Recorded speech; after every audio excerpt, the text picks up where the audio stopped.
សិនធំនៅលើទីផ្សារគឺអត់មាន function ច្រើនដូចម៉ាស៊ីន Ego One Prima XP នេះទេ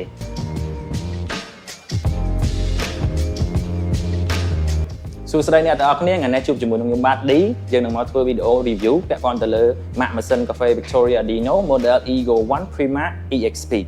នៅក្នុងម៉ាស៊ីននេះដែរគឺជាម៉ាស៊ីននៅក្នុងវងតកូល Prima Ego One Prima ដែលជាប្រភេទ high end machine single group head ដែលខ្ញុំអាចនិយាយថាវាទូចខ្លឹមហើយខ្លាំងហើយជាពិសេសនោះគឺវាមាន function ពិសេសមួយគឺយើងអាចឆុងកាហ្វេបែប pure brew បានpure brew function នេះគឺយើងអាចឆុងកាហ្វេបែប filter បានមិនត្រឹមតែប៉ុណ្ណោះទេគឺយើងឆុងកាហ្វេយើងឆុងតែក៏បានដែរហើយម៉ាស៊ីននេះគឺវាមាន feature សំខាន់ហើយពិសេសជាច្រើនដែលខ្ញុំអាចនិយាយថាម៉ាស៊ីនធំនៅលើទីផ្សារគឺអត់មាន function ច្រើនដូចម៉ាស៊ីន Ego One Prima XP នេះទេអញ្ចឹងអ្នកទាំងអស់គ្នាមុននឹងយើងស្គាល់ពី function មួយរបស់ម៉ាស៊ីននេះយើងទៅ unboxing ទាំងអស់គ្នាសិន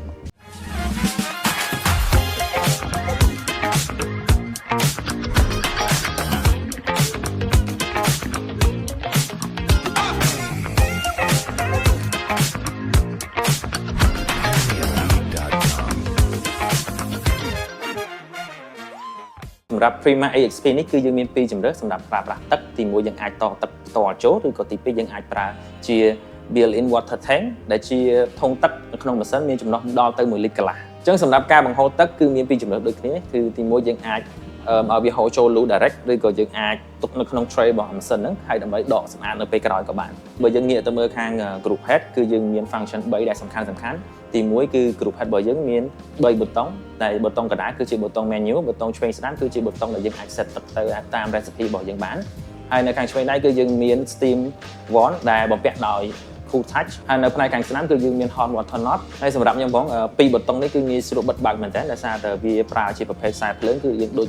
បិទបើកកុងតាក់ភ្លើងអញ្ចឹងគឺងាយស្រួលក្នុងការប្រើប្រាស់មែនតើ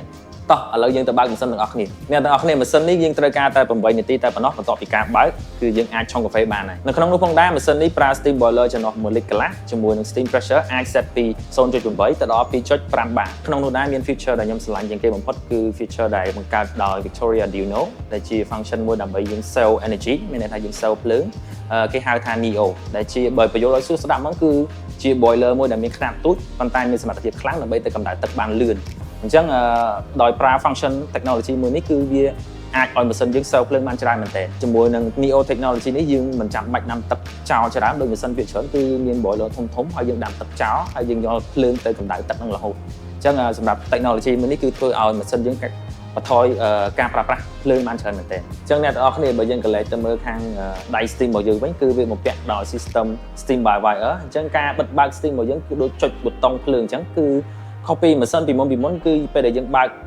steam យើងត្រូវការពង្វិល steam knob របស់យើងប៉ុន្តែសម្រាប់ steam by wire នេះយើងគ្រាន់តែចុចបិទបើកគឺវាយើងអាច steam វាបានហើយវាក៏បង្កើនការ steam របស់យើងឲ្យលឿនជាងមុនដែរអញ្ចឹងវាធ្វើឲ្យការ steam របស់យើងដូច dry steam អញ្ចឹងបើយើងអាចនិយាយថាភាសាខ្មែរគឺ steam បែបស្ងួតអញ្ចឹងពេលដែលកាត់បន្ថយ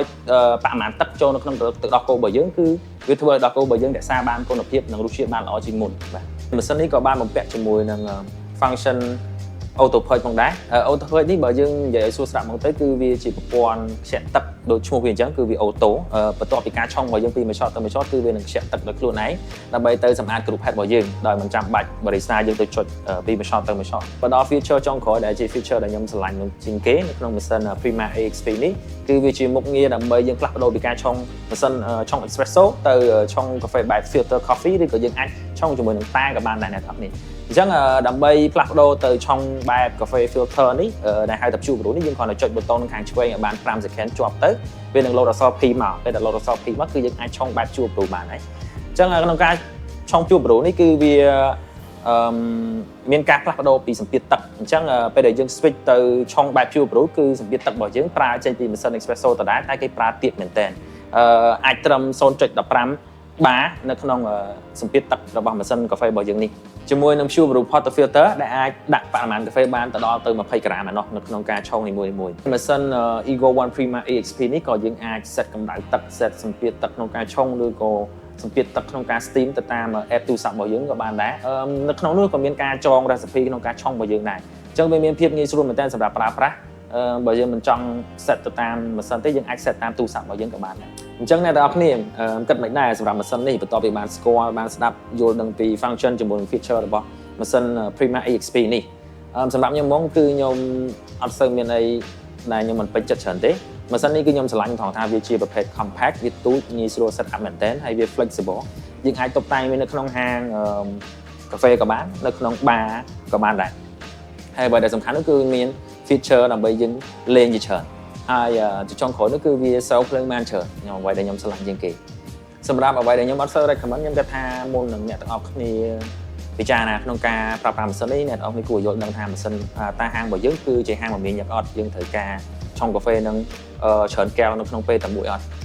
ដោយសារតែម៉ាស៊ីននេះជាប្រភេទម៉ាស៊ីន single group head អញ្ចឹងការប្រើប្រាស់របស់វាគឺវាមានកម្រិតតែបើសិនជាអ្នកទាំងអស់គ្នាចាប់អារម្មណ៍ feature ជាមួយនឹង function ល្អៗពីម៉ាស៊ីននេះអ្នកទាំងអស់គ្នាអាចងាកទៅមើល model ផ្សេងៗរបស់ Victoria Dino ដែរដែលមាន2 group មាន3 group ដែលជាប្រភេទម៉ាស៊ីនខ្នាតធំជាងនេះ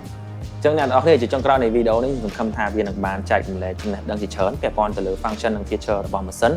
ហើយអ្វីដែលពិសេសនោះគឺវាបានឲ្យអ្នកទាំងអស់គ្នាស្គាល់ច្បាស់ពីម៉ាស៊ីន model Eagle One Prima EXP នេះកាន់តែច្បាស់ជាងនឹងទៀត